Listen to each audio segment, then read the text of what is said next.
Hello guys, ഇന്നിപ്പോൾ ഞാൻ നിങ്ങളോട് കുറച്ച് സുവിശേഷങ്ങൾ, ഒരിക്കലുമല്ല കുറച്ച് സുഷി വിശേഷങ്ങളാണ് പറയാൻ പോകുന്നത്.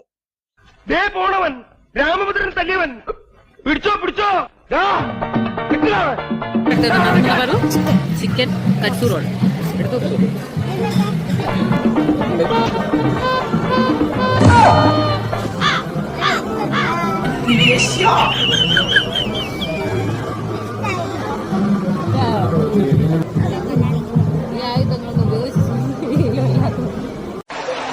എടാ പിന്നെ ഇങ്ങനെയൊന്നും അല്ലടാ. എടാ ഇത് നമ്മക്കിന്ന് പോണ്ടേ? ഈ സാധനം കൊണ്ട്